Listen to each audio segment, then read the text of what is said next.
Sean, welcome to the Echo Buildings. You got here eventually. Yes, thanks Through for my having us. directions, Yeah. unfortunately. How are you anyway, first of all, after the fight? Brilliant, mate. Yeah. No injuries too much other than the shiner there. Yeah, well, as we say, we call them little trophies, so come away with a little trophy. But my arm, with anything, my right arm was sore, and I couldn't work out why that was so tight, but I think it was the uppercuts. There's a lot of use to the right hand. And it's been a couple of days since the fight. Have you had time to reflect, look over it, maybe analyse a few things? Obviously, you did win, but always room for improvement. Yeah, I haven't reflected as much in time. I've just been, I've watched the fight back, but I've been absolutely busy. Been up the wall with, eating, going for meals and seeing a family and visiting people. So I've got my first night tonight where obviously I'm taking my little lad the pictures. So I still haven't had time to fully reflect, but I know what I've done. You know what I mean? And I'm slowly gonna enjoy the rewards of it. Yeah. You said before the fight that you wanted to turn it into an actual fight, but in the end, you were able to box him really, weren't you? Yeah. You were getting inside and you were roughing him up, yeah. But you had a lot of success on the outside as well. Yeah. Were you surprised at that, or? No, well, that was sort of a little plan for us. He was expecting that we were going to come in and we were going to hustle him, and we were going to, be very unorthodox and messy and scrappy. And he said I couldn't box, he had no jab, and I can box and I've got a good jab, and I thought, I'm going to shock him and surprise him with a few little tricks, and you'd always try and box to start a fight off anyway, feel him out, try and box, and if it works boxing, stick to it because it's easy. It's easier than actually fighting and getting stuck into a fight, and if it doesn't go as well, then you can fall into a fight and pull out the win that way. So the boxing was working, so I just stuck to the boxing, and then, as you said, just mixed it up here and there just to be unpredictable. Yeah. Personally, watching the fight, I did have Tom 2 up after the first 2, but then you just literally just took over from that. Yeah. So, at what point did you know you were getting the upper hand? I think in the end of the first round, I'll give him the majority of the round, let him get comfortable and confident in his movements and his shots, and then I just fired my shot, found my range, got the timing right, and that was when I thought that I've got it. And then the round was over. But to me, it was like I know I'm not going to win the round on the cards, but I won it in my eyes of. And done what I need to do. I found my range and just a little bit without being too much. Yeah. You know what I mean? So let him have the round, but I'm happy with what I've done. Second round just increased it a little bit, and then third round increased it more into a point where we were in full control, and he was then, left in sort of no man's land of didn't know what to do and didn't know how it was happening, because if you just do it straight away, bang, they see the big massive shock difference, but you just gradually build it up, and before you know it, they don't know what's going on. And is that what your corner was telling you? What advice was it given throughout the first 6 really? Obviously there's still six to go, you need to reserve energy. Yeah. What was he saying to you in the corner? Well, that was the plan. It was to to box him, to keep stepping, make him turn him square on. And it was just, the plan was obviously to feel him out, and then obviously try and box him at range, and if that's working, stick to it. If it's not, get inside, switch the feet and rough him up and just take it to him that way. Yeah. That was plan B. But plan A was working, and it was working quite comfortable. We were boxing long, we were countering the counter puncher, we were getting the jab off the straight right hand, so we were winning rounds then without really having to exert too much energy, so and take too much of a risk. So we just kept to it. We didn't want to take too much of a chance. Could you tell he was getting frustrated throughout the fight, or did you not tell? No, yeah, I could see. At the end of each round, his head was down, and I felt him sort of shrinking and those sorts of growing. And then at the start of each round, he was coming out, and you could see he was trying to stomp his authority. He wanted to try and hurt me early at each round, and keep his nose in front, and stay ahead. But we were too smart. We were one step ahead, so we didn't allow that. And experienced as well doing these 12-round fights. Now that was Tom's never done 12 rounds before. Didn't really want to highlight that in the press conferences, but I was well aware of it. He'd done 10 rounds in decent fights as well, but I've been in 12-round fights, hard fights, and I knew that would play into my hands later in the fight. And as you touched on, after like the 6-7 rounds, the coaches, Danny, Sean said, start turning the screw now. When you land your shot, go again, you know, and stay on him, and just basically just drain him. Yeah. And before the fight, you know, don't want to say these words, but there was like, or it seemed like there was bad blood between you, especially on social media and stuff like that. But you know, that was quashed, wasn't it? Like before the fight, really, at the press conference, you know, you did an interview, both of you with us, and you could tell, although you weren't maybe the best mates, you know, you just had respect for each other, and you can tell you could have a laugh in each other's company. Like there was never going to be like a punch up before the fight. So you know, you had mutual respect for each other, didn't you? Yeah. Well, what I sort of that was a bit of mind game from me. That I know Tom's a nice lad, and I knew watching. See, I said this. I say this now and then. I don't really watch. I watch them fight, but I watch more of the interviews and them as a person, and understand them, their personality, and what I got from the interviews, watching him, which I know anyway, he's a nice lad, but I know that he didn't hate me or anything. He needed to hate me to get himself fired up, and that's what was sort of driving him. He said that in his interviews, you know. He thought that I was thinking I'm better than him, and that angered him. That drove him every morning getting up to do his runs and do his training, and that was his motivation. So I knew he was in that mindset, and that's what he needed on the night as well, to keep that momentum going.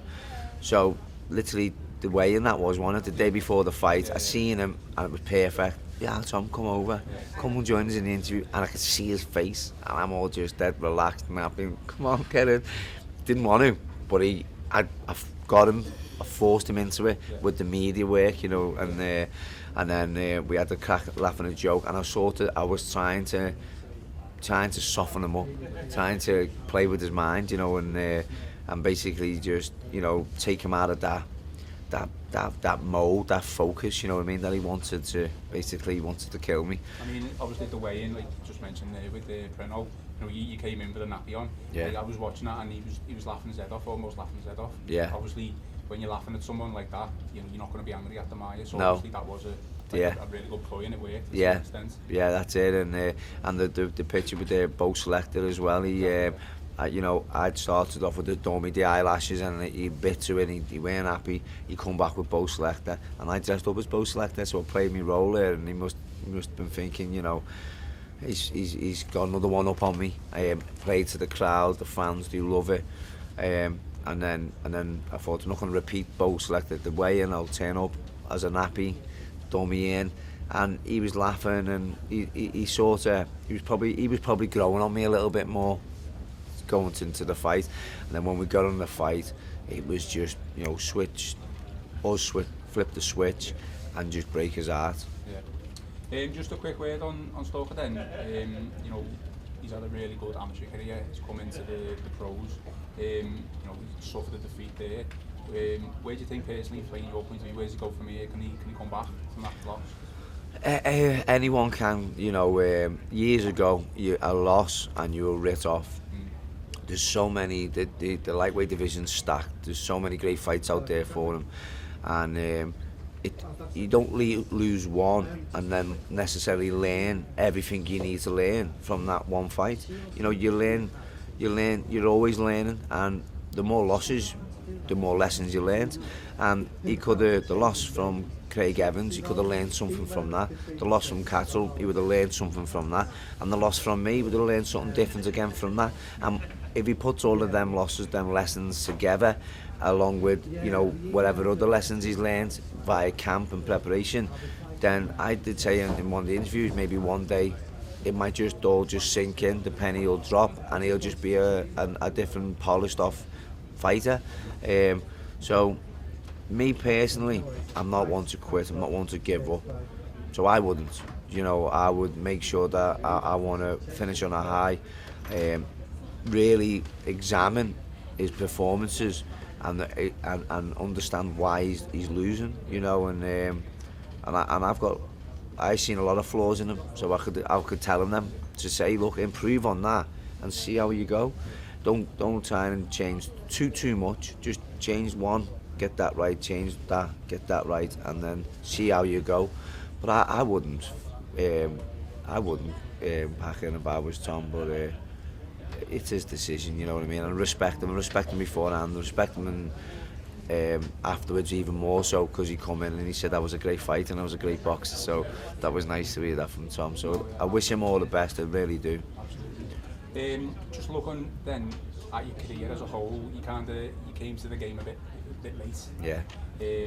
Earlier on, you had a lot of success, like a couple of wins in a row, 8, and then 1 or 2 losses, draws. Like, at what point in your mind did you think, like, did it switch? Did it come in your mind, say, this is what I want as boxing? Because over the past, say, 2 to 3 years since joining with Eddie here at Match, yeah. You know, you've had decent success. Yeah. So at what point did you think, you know, this is what I want? Was it at the start, or did it throughout? You know, I wanted boxing from the very first day I started. The day I walked in before I even started, when I seen this kid, Brendan White, boxing, I looked at him and thought, I want to be him. I wanted to be in his shoes, and I wanted to feel what he was feeling. And that was like a Saturday night. I joined the gym Monday, and after every gym session, when I went home, I couldn't wait to go back. I wanted that feeling of, you know, it felt like you're just self-achieving all the time. It was doing me confidence, brilliant. It was giving me a focus each morning to get up. I was learning something. I was learning the art of boxing, which is it's a martial art, and learning something new. I could fight on the streets, you know. I was, you know, I had a little bit of a reputation for fighting on the streets with people, and my mate Loco used to say, if you were 6 foot tall and, you know, 18 stone, he said, God help people, you know, because I was so small, but I'd fight so big lads and you know, win these fights. And but so I went into boxing knowing that I could handle myself and I could have a little tear up. But when I got in and I ended up sparring this kid, this Brendan White, and he just boxed me head off, and I was thinking, before the spar, Sean said he's only 15, and I was like, you know, nearly 25 at the time. So I'm thinking, well, you know, he's only a kid, and I couldn't land and in the end, I was chasing him around the ring. I was wanting to rugby tackle him, take him to the floor. He got to me, you know, and even at that stage, I thought, it just gave me more. I'd become addicted to it. I wanted to learn what he'd done to me, and I did. And then each time you spar with lads at different higher levels, they do things to you that you think, wow, you know, which was memorizing, is it? So I just wanted to go away and learn that, and then I'd learn that, and then you know, each level you go up, you're learning more from other people, and it's never ending. So you're constantly learning, and there was only one time when I actually thought about turning away from boxing, and that was when after the loss to Andy Townend, I split up with me missus.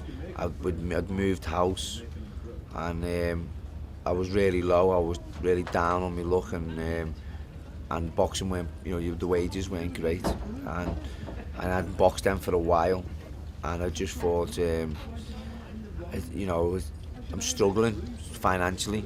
And I was at a low point, and then Steve Wood signed me up and gave me a fight, and I took the fight, and I was happy that I got some wages, and then I got another fight that cancelled on me, and then I thought, you know what, boxing's gave me something, so I was looking at becoming a journeyman, and I thought I'll fight every week. Speaking to my mate Gibbo, went to watch my mate in a Thai fight. They were asking me what was going on. I just said, fights are getting cancelled, and when they do fight, the wages aren't the best, and it's hard to survive. I'm owing more money out than what I'm actually earning. But it was what would keep me going was what it was making me feel inside. It was giving me something, a purpose. So I was going to become a journeyman, and then Steve got me another fight lined up and said, you know, I get this fight out the way and make a decision. And then 3 days before the fight, I got the shot with Gary Buckland. I got the phone call, and then from then on, it's just gone better and better, and it's just changed my whole life around. And I think at that stage, I can put it down to positive thinking, and it was a book I got off my sister and my mum called The Secret, The Law of Attraction. I delved into the book and I read it, and I used the methods, and I truly believe that it was that book that gave me the opportunity as well, gave me that focus and that positiveness, and brought that opportunity to me. And then it was the support I've got from the fans and everyone in Birkenhead and Liverpool that stuck by me, and bought the ticket still, you know, from the defeat with Townend and the long gap I didn't box. They were all there, they were loyal, they didn't leave me, they stayed, and here we are now. I was just going to mention about your fans, you know, you've got a massive loyal army, haven't you? Yeah. You know, obviously the chants and stuff like that. Yeah. You know, obviously, amazing. What to say about that, like? It's just unbelievable. They see me smile now. I'm so happy. I'm lost for words when I talk about my fans, because without them, I wouldn't have got, you know, I wouldn't be saving this wave, this tide, is it? They are amazing. The support is fantastic, and the atmosphere again is unbelievable. And I think any boxer could only wish for what I've got behind me. So, you know, any fans, any boxers, you know, it's get behind the lads, and I'm lucky. I just feel that I'm a lucky person to have such a support, and as you said, loyal. They are, you know, they follow me thick and thin all around the country. When I'm up against it, which I've been in the last couple of fights, I've been up against it, and they still come and support me and give me that confidence that I'm going to win the fight. Just looking back at the whole career, but including obviously the Stalker fight, do you think that was your best performance and possibly the most high profile one? Definitely, yeah. Each fight we've had has been like a step up in level, or step up in performance, as we say, and took that one to note was by far the best, and I'm happy because you know, if I box any of the previous fights now, I'll probably win them even more convincingly, you know. So that was definitely a step up, a great performance, and a great win from a really talented lad. Yeah. You mentioned it was a step up, so going forward, obviously you're probably going to be looking to step up again. Any future plans, any conversations with managers, promoters about what future holds or anything like that? Well, there's talks now, there's people saying, you know, world title shots and stuff like that, you know what I mean, and it makes me laugh to think that, but this is what people are saying and seeing and thinking, you know. But realistic terms, myself, you know, fighting for the British again. The European is the European champion now is Francesco Patira, who I beat in the Echo Arena when I defended the WBC. And again, you know, that was a tough fight, and I grinded out the result, and it was trying things out in preparation of making weight and stuff like that. So it was a tough fight that for me, but I grinded out a win, and I believe that he's learned from his fights, but I believe that I would beat him more convincingly, respectively, and become European champion. And you know, Robbie Barrett or whoever wins is Lewis Ritson. They're boxing this Saturday. The winner of that would be a great challenge, and that would be a nice challenge for the British title again as well. So yeah, I mean, you mentioned Robbie Barrett, the British lightweight champ. Going to talk about him. His first defence this Saturday. Carla Burns undercard. There was an article which I read online, boxingnewsonline.net. Don't know if you've seen it. No. He mentions you in the article. Right. He says Dodd was brilliant on Saturday, obviously talking about your fight with Stalker. But he also said he would love the Dodd fight. Oh, perfect. But he also said that the Commonwealth title will look good next to the British title as well. Yeah. So obviously, you know, if he wins his fight on Saturday, there is potential for that to be there. That's perfect, because he's southpaw, and I've just, you know, as they say, dealt with a top southpaw.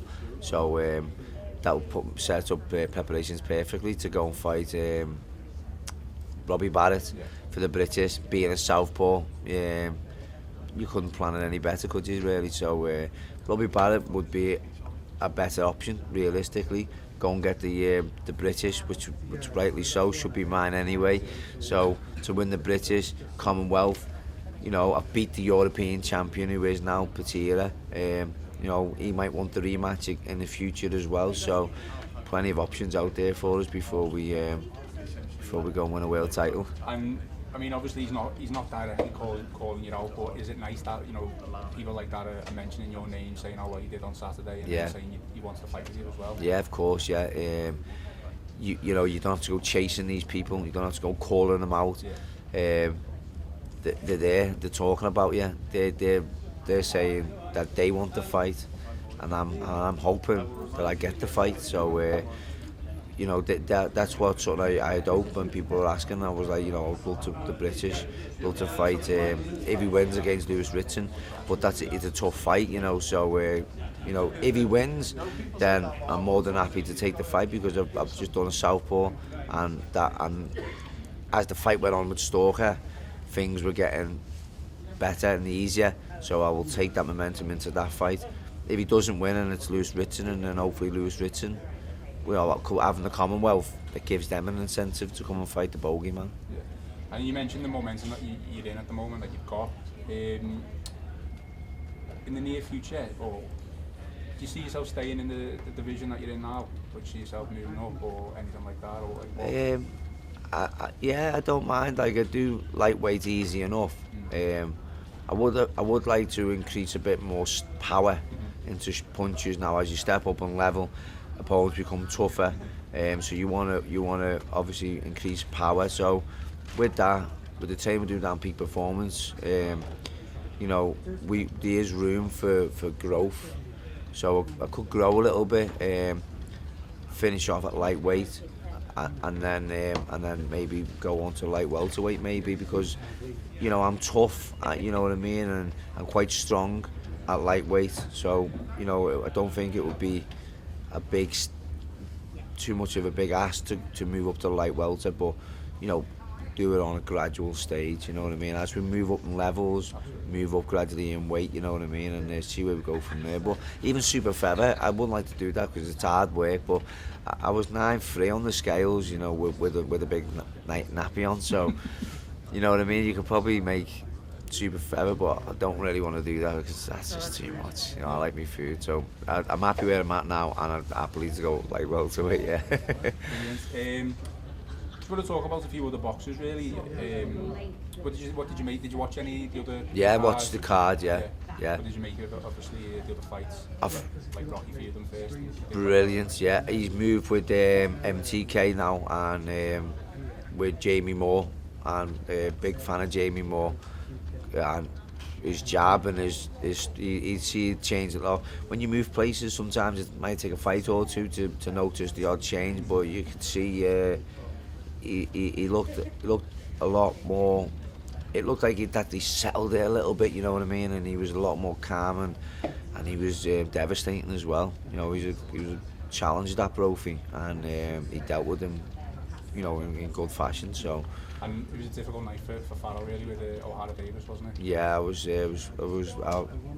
hard watching Tom's fight, because I'm mates with Tom, you know what I mean. I love Tom. He's a good lad, and it was just not nice to see him, you know, lose, but it's seeing him getting knocked down, and you know, numerous times by a devastating puncher. But it put a smile on my face to see him get back up and keep on going, and not quit, not you know, and not give up, you know what I mean, and even win the fourth round. And you know, I was watching thinking, no way, what's he made of? He's coming back. But again, I think it was just experience for Tom. He'll take a lot of experience away from that, and he said it already, he will come back better. And if he's saying that and believing it, I'm very, very sure he will. He'll come back twice to fight her.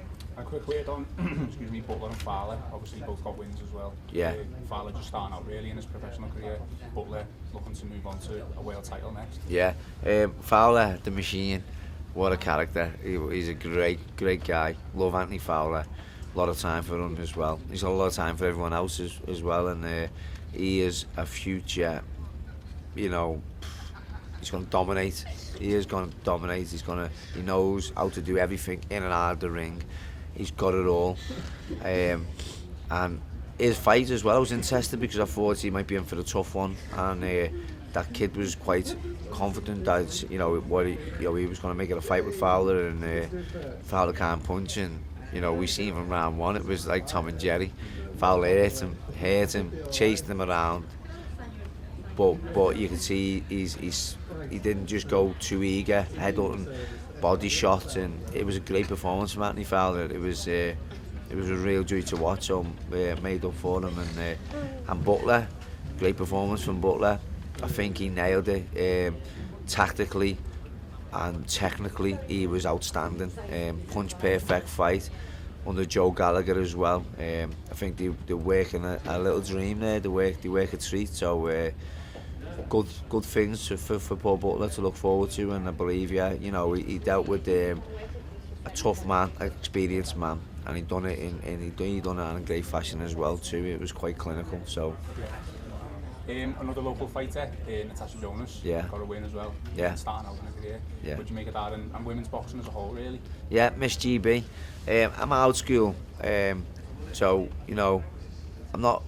When you watch women boxing and you see it, and sometimes it doesn't really, you don't really take to it at first, but the likes of Tasha Jonas, Katie Taylor, a girl in our gym, Chloe Watson, when them girls fight, you know what I mean, they can box, they're great boxers, they've all proven that, but they can fight.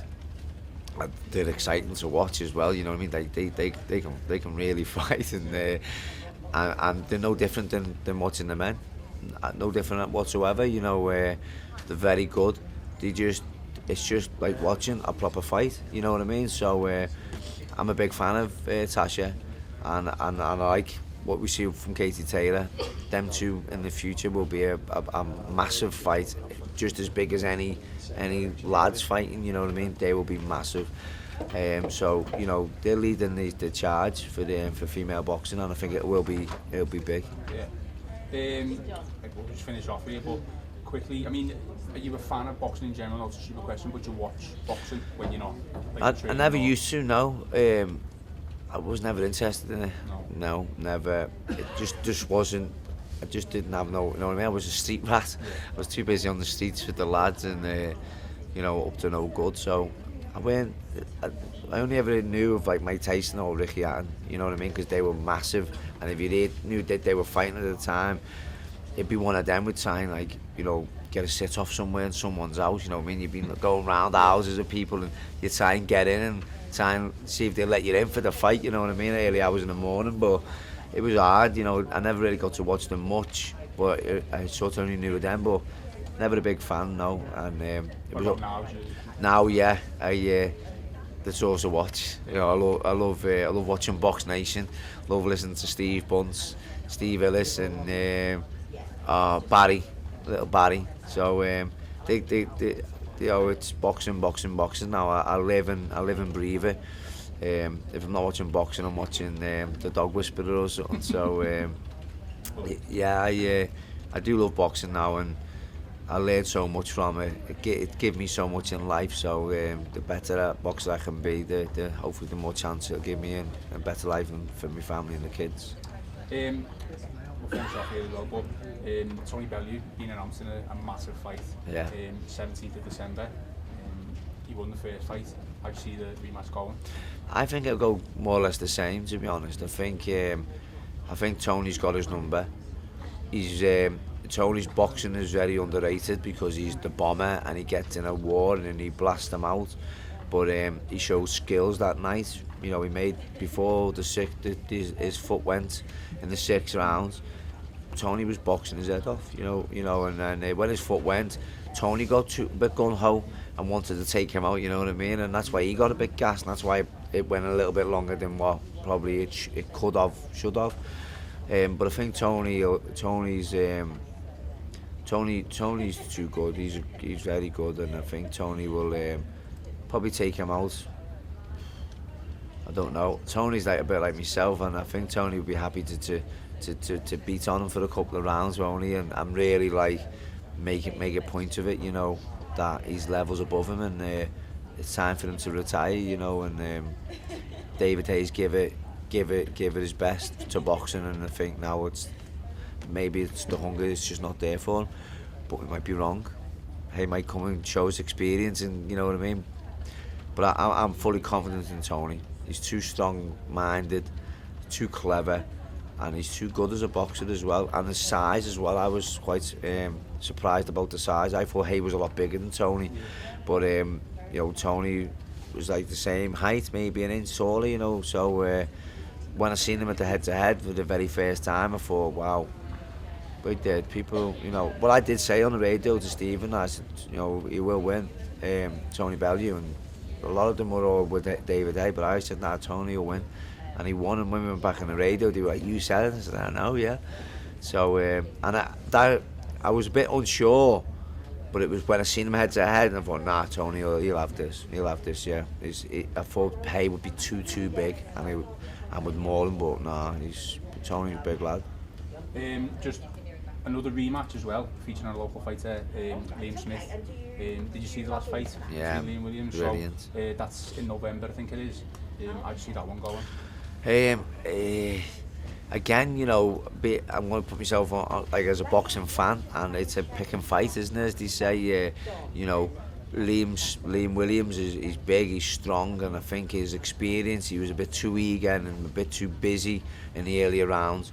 And Liam Smith is experienced, and he's tough, and he's really good, Liam. And Liam just sort of weathered the cut as well early on, which would have took a lot to deal with. And then he sort of weathered the storm early, and then put it on him in the latter rounds, body shot and cut him, and then you know got the stoppage. So I think because a lot of controversy was over the stoppage and with the cuts in the fight, there's a lot of question marks on, you know, on the rematch.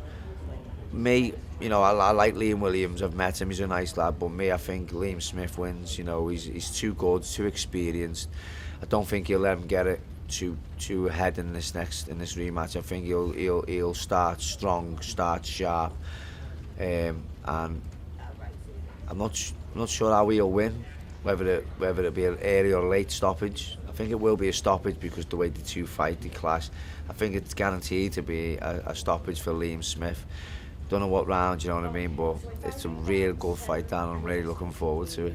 Absolutely. Well, bring your sister in. Yeah, come and say hello.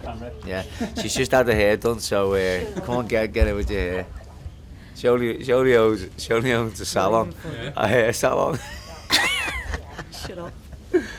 This is my sister Stacey Dodd. She does so much for me. She runs me round here, there, everywhere, half dressed as you can see. Sells all my tickets as well. Does all my tickets with Danny Kelly. Drops them off, gets posters made, puts them out everywhere, and in the meantime she runs a full-on business as well, a salon. So she is a Wonder Woman. What's he like then? Is he a wind up to you? 24/7. Yeah. Yeah. All the time. What's he like before fight week, trying to make weight? Is he a nightmare? No, do you know what? The last few fights now, he's been more sociable, should we say? Yeah. Like before that, it was hard, wasn't it? Like, Yeah. because from his gym, you've had no one to like guide you or you've learned everything yourself, haven't you? Yeah. So it's been hard for him to try and do it. Like I go to my Mars and these would all be there, and even as much as these love and support me, sometimes I'd go to my mum's and there'd be cakes sitting around, you know, or the kids would be getting, you know, all of, you know, the big roast dinners and they're getting the cakes and you know, like when we went there the other day when Les, my stepdad, you know, he's the same again. He loves and supports us 100%. And anyone want any toast? Yeah, I popped to see my mum Stacey, and I was fasting. It was on a Thursday, the day before you do a fast, you see. So I come to see them to say hello and stuff, and I was drinking hot water, and Les comes out and goes, anyone want any toast? And I can see my mum's face because she's aware of it now, and she's like, is he messing? And I just went, right, I'm off. And I didn't want to upset anyone or stop anyone from enjoying their life. This is my choice, you know what I mean? So I'm getting me stuff, and then my mum were like, stop, tell him to stop making the toast, you know what I mean? Why don't you have it later? I'm going to bed now. And he's not aware of it. Right. And I just said, But well... it used to be different, didn't it, in your first fights? Like, Yeah. no one, we wouldn't understand what he'd go through before the fight. Like, people just think, oh, you get in the ring and you fight. But for like 10 weeks, it's 24 hours a day. Like, if I'm hungry or tired, you can be cranky, can't you? Like, a bit ratty, but tired, hungry, sore, everything. Focus. You couldn't even I couldn't even imagine what he feels like. Yeah. But now he's totally different because he controls it more. His food, like Rossi and Rossi's food, just... Yeah. This is what made me laugh as well after the weigh-in. He come to my mum's, your mum just give you your food, didn't she, off Rossi and Rossi? And I said to him, is that for after your weigh-in? And he was like, yeah, this is me veg, this is me carbs and me protein and that. And normally, after the weigh-in, he'd go for the meal, because then you're done, aren't you? Yeah. And he's like, the food's that good from there, that he's like, he's still eating it after weigh-in. I was like, normally, when you used to train when you first started, you'd eat stuff you don't really like because you're diet and you're like, oh, I don't really feel like that, but he actually enjoys it now. Yeah, I love it, yeah. So did you watch the fights though as well as you go? Were you able to watch them in the ring? Yeah. Yeah. It's hard going. Nightmare or relief when it's over? I've never had, like, I was saying that to one of my clients the other day, I've never had anything in my life where you get, when you get the shakes because you're nervous and stuff. I've never had that feeling ever, apart from like when he fights. But once I'm there, I don't take my eyes off the first round. Like, and everyone always says like the first round, like people go, oh my god, but I know he's just he's fabbing them out and stuff like that. So it's easier for me to watch because I know what he's doing. And then, but I couldn't imagine being someone fighting against him with the support he's got, because they help me as well. They make me feel a bit comfortable too. It's an army, isn't it? Yeah. The massive boom by the army. Bam, the army. It's nice even like going on Facebook in the morning, you know, seeing like everyone's messages, and Yeah. we get like, you just get messages bombarded, you know, pages and everything, and it just makes you smile and you think, oh. She'll message or like pick me up this morning and say, I get so many people are phoning me and saying that they keep watching the fight and they're watching it over and over. And she phoned me yesterday. I was at home on the couch and Trod and said, like, how have you been? You know, my coach, have you enjoying your rest? And I said, yesterday, Wednesday, I took the baby to school, I come home, I chilled out, I went to parents' evening to see him as parents' evening, and then come home, and then I sat on the couch, and I said, and it was the first time I actually sat on the couch with a cup of coffee, and you know, bag of McCoys and some Ferrero Rocher and, you know, some chocolate and stuff, and with a little tray.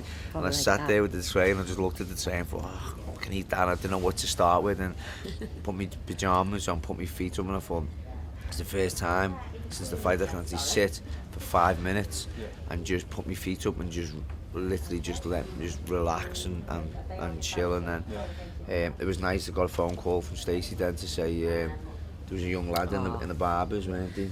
One of my clients come in with a little boy, and his dad was getting his haircut. He had his haircut. He was just sitting on the chair with his head down, and his dad was telling me about he's been getting a little bit bullied, you know, in school and stuff. But he's not much of a nice kid that he stopped even telling his mum and dad now, because they keep saying, listen back. So he stopped telling them. So the parents from the school have been phoning the mum and dad and telling them. But he was sitting there on YouTube and I could hear his voice, and I was like, I went to his mum, what's he watching? And she went, he constantly watches your show. I was like, no way. So I went in the back and thought, I'll just phone him, see what he's up to, in case he's tired and that. And I told him about him and I said, will you speak to him for a minute? So I went in, but it said, oh, Sean iPhone on my phone. So I gave it to him and he looked at it. And he was like, hello? And then he just goes, oh. No. And I wish we'd have videoed it, you know. No, yeah, He had his dad, Dotty, our barber's husband, was in the shop as well. He was in tears, his dad was. His little face, and he just come off the phone, he was giving to us like that. I was on the couch and I just literally just sat and chilled, relaxing. I was just watching a bit of films. She phoned me then. She only phoned and, you know, call the answer to my ma or Danny or Sean. And when she said about the lad wants to have a little chat, and you know, when you're in that mode of just relaxing and you're on the couch and your pajamas on and you're just like, and I went, yeah, go on, like, you know. And he was in camp and that he'd never. The minute I got off the phone to him, he inspired me.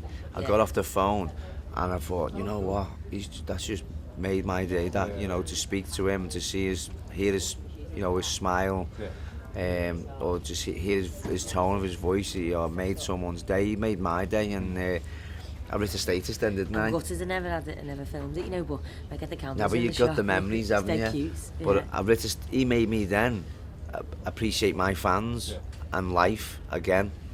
And that was the 5 minutes I got to sit down and I wrote a status, and it was just to thanking all my sponsors, and so I thanked the little kid for that, because he gave me that little lift, little Alfie. Brilliant. Cheers. So listen, Sean, thanks so much for thanks so much. Thank you. Thank you. Cheers, thanks, mate.